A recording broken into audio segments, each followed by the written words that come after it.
Testing. Hi, hello, and welcome to another episode of Try to Record a Video Before the Power Goes Out. Hi, hello, and welcome to Nice People, where we talk about the kinds of things nice people don't talk about. My name is Heather. This is Miss Finn. And in this video, I'm going to do my best to summarize Part 1, Chapter 1 of Bessel van der Kolk's The Body Keeps the Score. I've never done something like this before, so any and all feedback is appreciated. And don't worry, I'm not going to waste your time with a bunch of unrelated stuff in the intro. But before we dive into Part 1, Chapter 1, let's talk a little bit about Bessel van der Kolk and The Body Keeps the Score. Simply put, Dr. van der Kolk is the world's leading trauma expert, having spent over 40 years studying how children and adults adapt to traumatic experiences and developing treatments based on neuroscience, attachment research, and his own clinical experience as a psychiatrist. It's safe to say that his work revolutionized our understanding of and treatments for trauma. And here's what he had to say about trauma and The Body Keeps the Score. Quote, "I think that the general public tends to associate trauma with the military and terrorism, but the vast majority of traumas occur within families, schools, and neighborhoods, the very people whom they depend on for safety and security. I hope that this book will help us all acknowledge the fact that our zip code has a more profound effect on health and well-being than our genetic code. In short, the goal of this book is to help us to become a trauma-informed society that will confront and deal with our largest public health issue, psychological trauma." End quote. Essentially, the book is about, and I'm really paraphrasing here, the ways in which trauma not only alters our brains and the way they function, but our bodies as well, and explores some of the ways to heal our minds and bodies from trauma based on his decades of research and clinical experience. Okay, let's move on. Part 1, The Rediscovery of Trauma. Chapter 1, Lessons from Vietnam Veterans. Oh, Finn has readjusted. Dr. van der Kolk started working as a staff psychiatrist for the Veterans Administration in 1978, 2 years before the diagnosis of PTSD even existed. So instead, they were diagnosing and treating veterans for things like alcoholism, substance dependence, depression, mood disorders, and even schizophrenia. But it was really obvious to Dr. van der Kolk and his colleagues that their patients weren't benefiting much, if at all, from these treatments, and they knew something else was going on. They just didn't know what or how to treat it. Dr. van der Kolk's very first patient was a Vietnam veteran named Tom, whose entire platoon was ambushed and killed in a matter of moments all around him. Quote, "Before the ambush in the rice paddy, Tom had been a devoted and loyal friend, someone who enjoyed life, with many interests and pleasures. In one terrifying moment, trauma had transformed everything." End quote. Tom exhibited the classic symptoms of PTSD, which didn't exist yet as a diagnosis, like alternating between being checked out and explosive fits of rage, feeling numb, unable to feel a connection or any affection toward his wife and children, lacking a sense of purpose and direction, flashbacks, etc.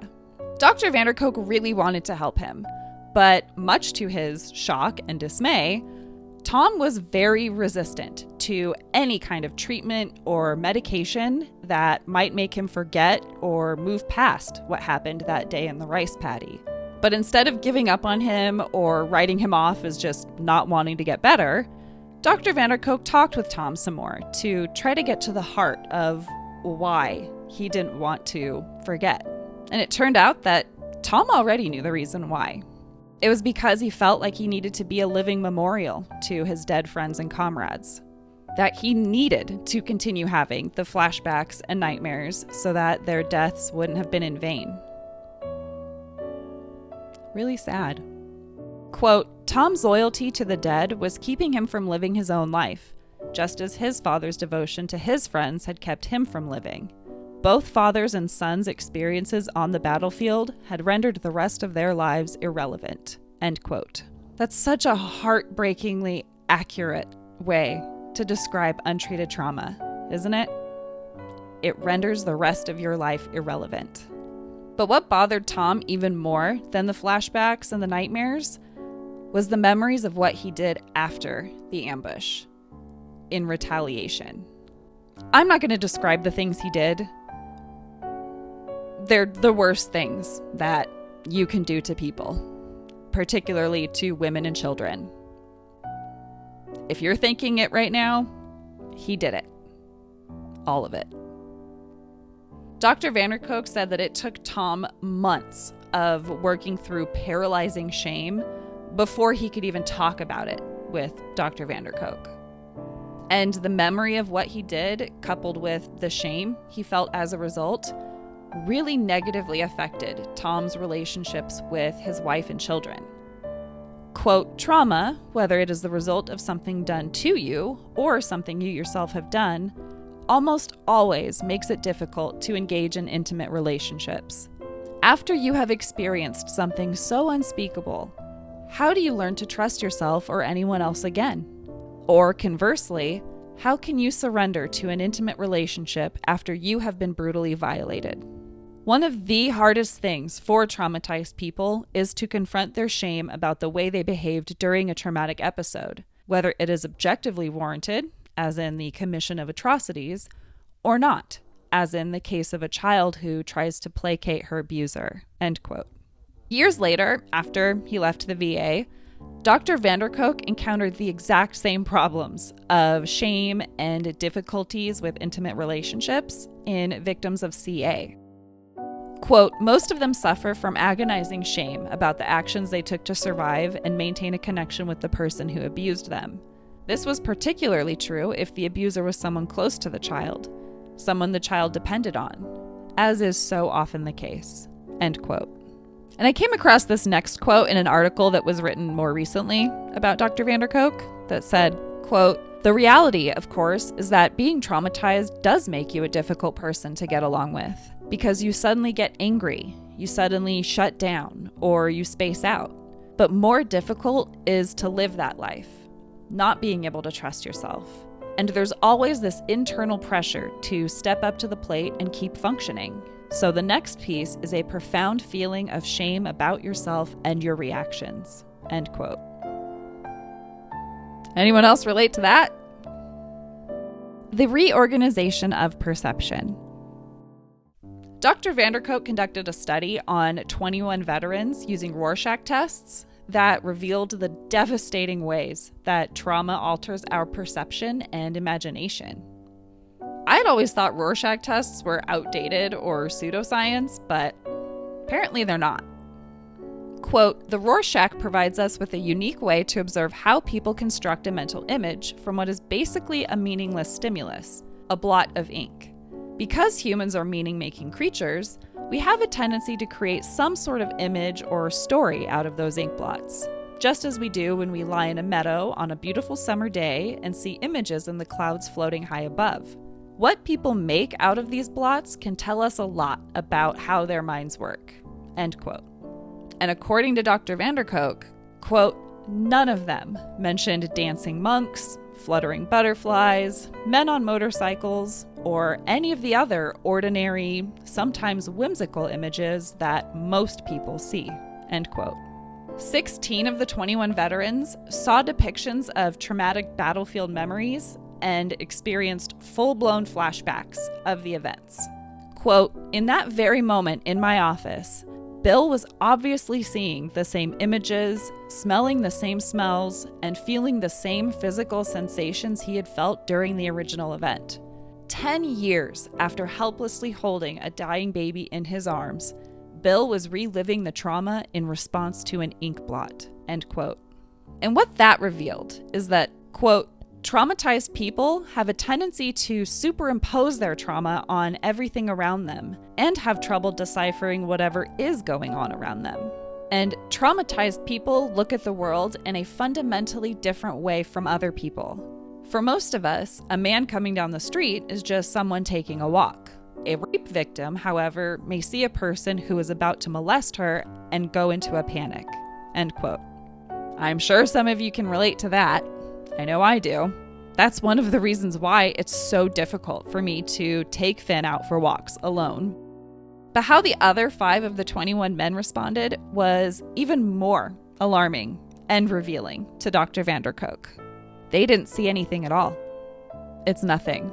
It's just an ink blot. Now, although they were correct in their observations that they were just meaningless ink blots, the normal human response to ambiguous stimuli is to use our imaginations to read into them. While on the surface that might seem like a relatively minor thing, it actually highlights one of the most devastating consequences of trauma. It destroys our imagination. Quote, "Imagination is absolutely critical to the quality of our lives. Our imagination enables us to leave our routine everyday existence by fantasizing about travel, food, sex, falling in love, or having the last word. All the things that make life interesting. Imagination gives us the opportunity to envision new possibilities. It is an essential launchpad for making our hopes come true. It fires our creativity, relieves our boredom, alleviates our pain, enhances our pleasure, and enriches our most intimate relationships. When people are compulsively and constantly pulled back into the past, to the last time they felt intense involvement and deep emotions, they suffer from a failure of imagination, a loss of the mental flexibility. Without imagination, there is no hope, no chance to envision a better future, no place to go, no goal to reach." End quote. This is something I've struggled with for years, and I've never had the words to describe it. Trauma has just destroyed my imagination.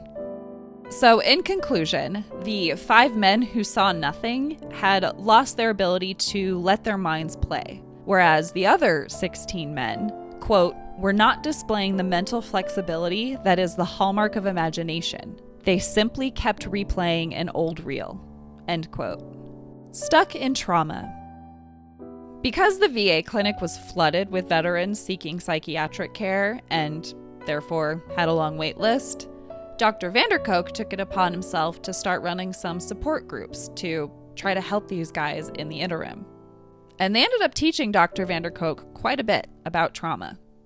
He said that at the first group meeting, the men always came in totally clammed up and not wanting to talk.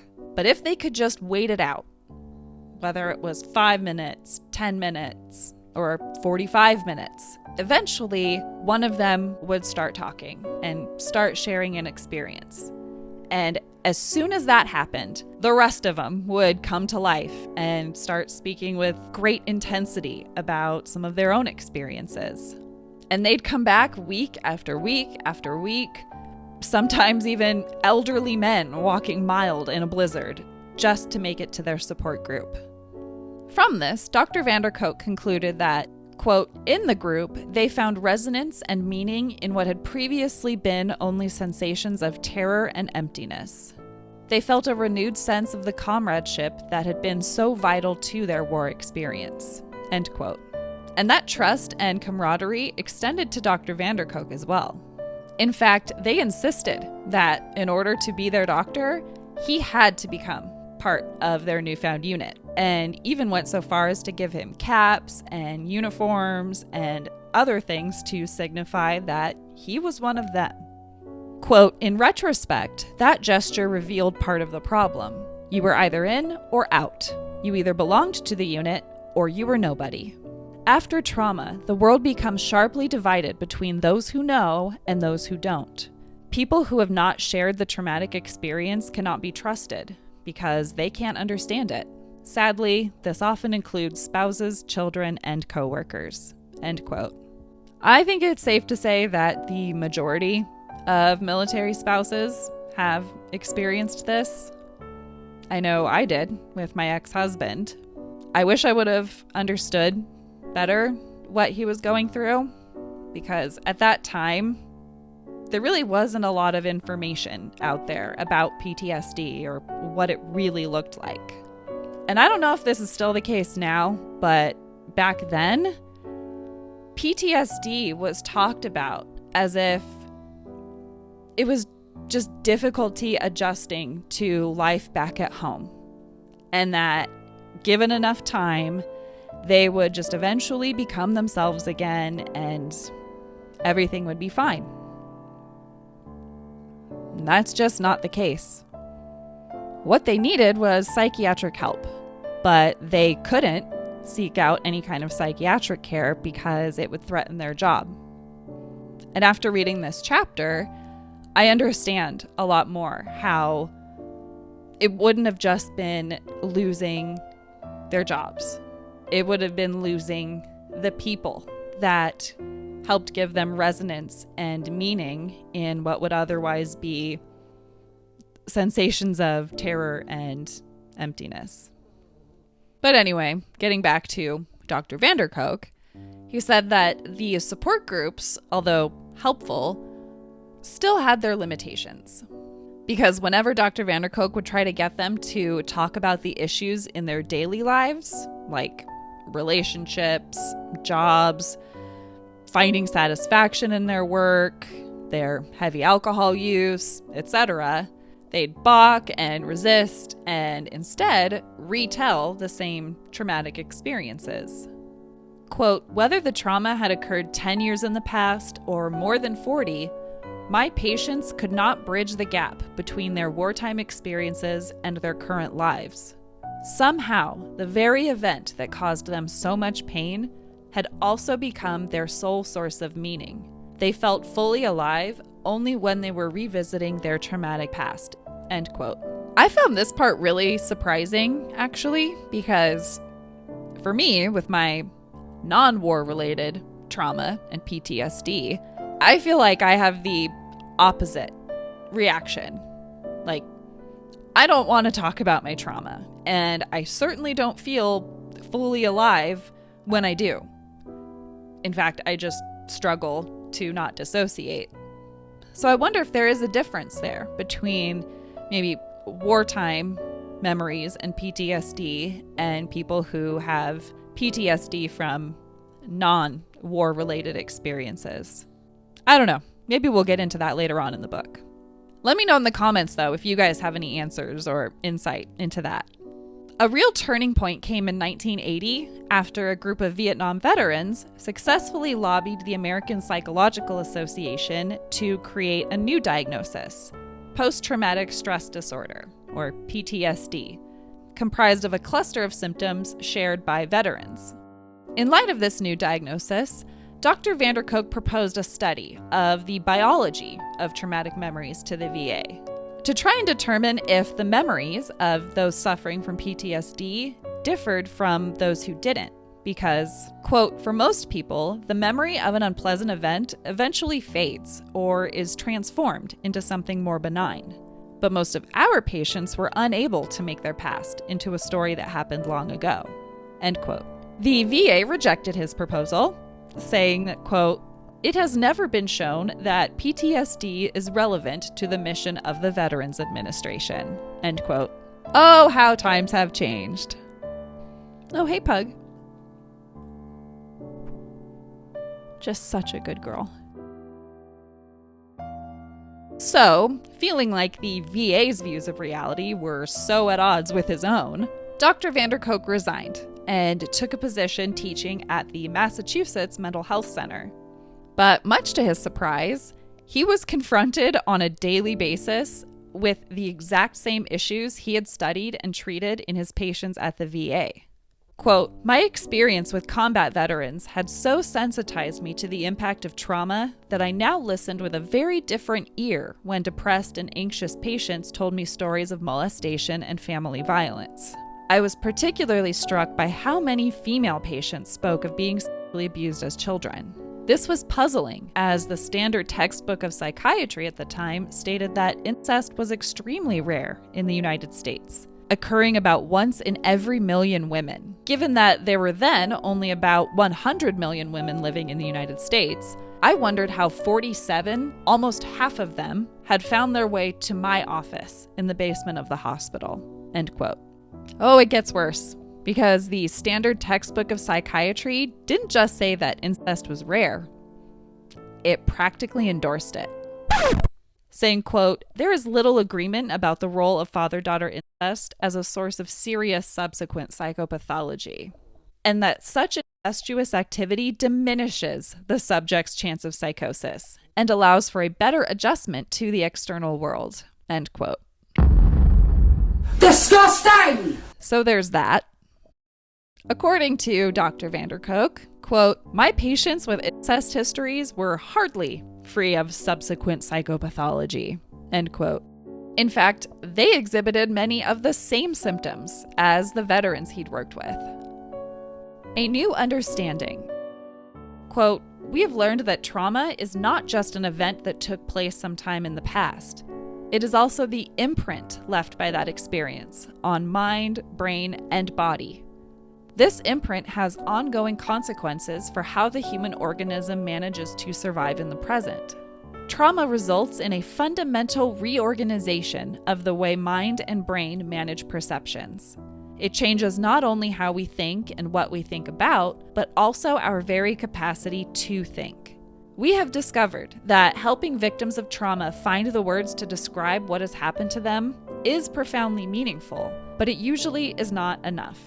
The act of telling the story doesn't necessarily alter the automatic physical and hormonal responses of bodies that remain hypervigilant, prepared to be assaulted or violated at any time. For real change to take place, the body needs to learn that the danger has passed and to live in the reality of the present," end quote. Hence the name, "The Body Keeps the Score." Key takeaways. Number 1, trauma changes not only how we think and what we think about, but also our very capacity to think. Number 2, it robs people of their imagination, a critical component in the overall quality of our lives. And number 3, our minds aren't the only thing in play when it comes to trauma. It's our bodies as well. So in order to fully heal, our bodies need to learn that the danger has passed and that it's safe to live in the present. That's my summary of Part 1, Chapter 1, Lessons from Vietnam Veterans.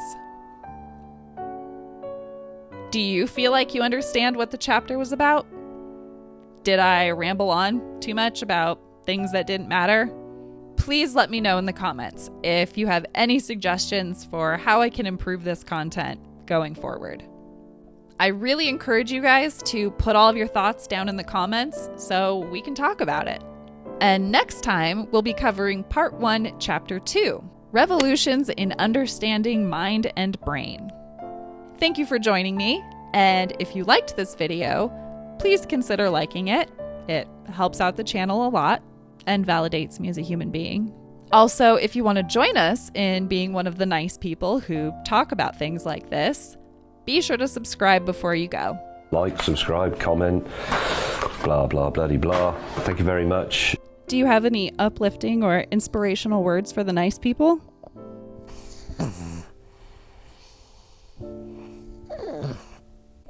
Okay, bye. Oh, you smell like corn chips.